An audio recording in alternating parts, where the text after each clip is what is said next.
Hello guys, नमस्कार। आपका स्वागत है मेरे चैनल में खास मैट वीडियो में। फ्रेंड्स, कैसे हो आप? उम्मीद करती हूँ अच्छे होंगे, स्वस्थ होंगे। तो आज हम सुनाने जा रहे हैं रक्षाबंधन की पौराणिक सच्ची कहानी। तो रक्षाबंधन क्यों मनाया जाता है और कब से मनाया जाता है, तो इसके पीछे की काफ़ी कहानियाँ हैं। उनमें से हम एक आपको सुनाने जा रहे हैं। कहानी के अंत तक ज़रूर बने रहिएगा। अगर कहानी पसंद आई तो वीडियो को लाइक करके चैनल को सब्सक्राइब अवश्य करें। तो चलिए बिना किसी देरी के शुरू करते हैं। हिंदुओं के पवित्र त्योहारों में से एक और भाई बहन के पवित्र रिश्ते का प्रतीक रक्षाबंधन का त्यौहार है। अनंत खुशियाँ लेकर आता है। यह भाइयों के बहनों के प्रति उनके कर्तव्यों की याद दिलाता है। रक्षाबंधन शब्द दो शब्दों से मिलकर बना है। रक्षाबंधन अर्थात रक्षा का बंधन। रक्षाबंधन की बहुत सी पौराणिक कहानियाँ मिलती हैं। उनमें से एक शिशुपाल वासुदेव जी की बहन और राजा दमघोष का पुत्र था। इस तरह से वह श्री कृष्ण का भाई था। जब शिशुपाल का जन्म हुआ तो वह विचित्र था। जन्म के समय उसकी 3 आँखें और 4 हाथ थे। यह देखकर शिशुपाल के माता पिता बहुत चिंतित हुए। उन्हें लगा कि उनके घर में पुत्र के रूप में कोई राक्षस पैदा हुआ है। इस भय से उन्होंने शिशुपाल को त्यागने का फैसला किया। लेकिन तभी आकाशवाणी हुई कि बच्चे का त्याग ना करें। जब सही समय आएगा तो इस बच्चे की अतिरिक्त आँख और हाथ गायब हो जाएंगे। लेकिन उसके साथ ही यह भी आकाशवाणी हुई कि जिस व्यक्ति की गोद में बैठने के बाद इस बच्चे की आँख और हाथ गायब होंगे वही व्यक्ति इसका वध करेगा।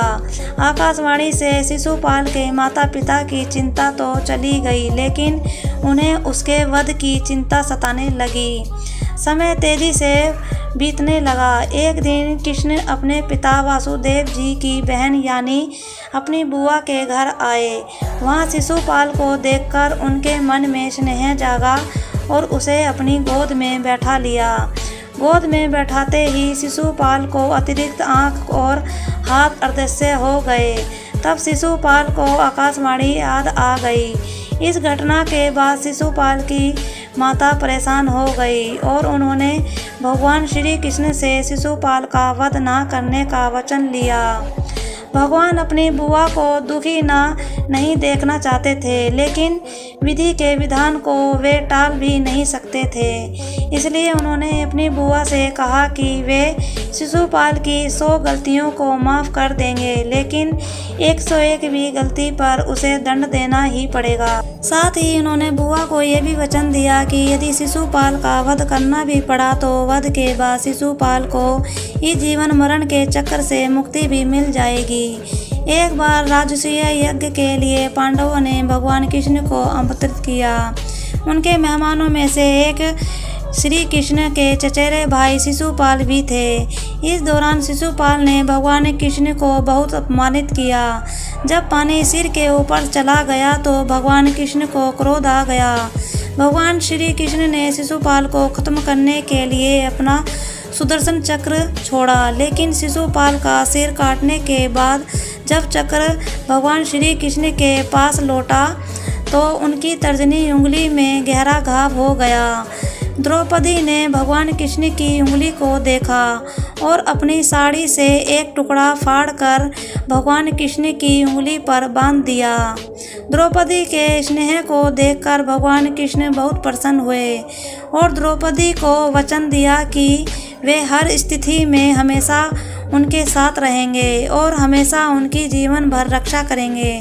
तभी से कपड़े का वह टुकड़ा पवित्र धागे की निशानी बन गया।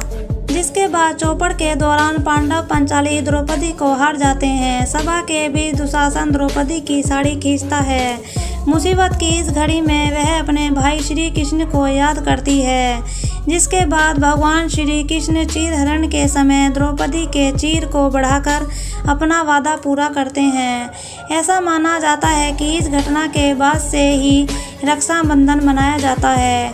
इस दिन बहन भाई की कलाई पर और माथे पर तिलक लगाकर भाई से अपनी रक्षा का वचन लेती है। भाई के प्रति बहन के बिना शर्त प्रेम और विश्वास का पर्व बड़े धूमधाम से मनाया जाता है। रक्षाबंधन का त्यौहार जब से ही मनाया जाता है रक्षाबंधन का त्यौहार। तो उम्मीद करती हूँ फ्रेंड्स ये कहानी आपको अच्छी लगी होगी। अगर अच्छी लगी है तो वीडियो को लाइक करके चैनल को सब्सक्राइब अवश्य करें। तो आज के लिए इतना ही, अगली वीडियो फिर मिलेंगे। Bye bye.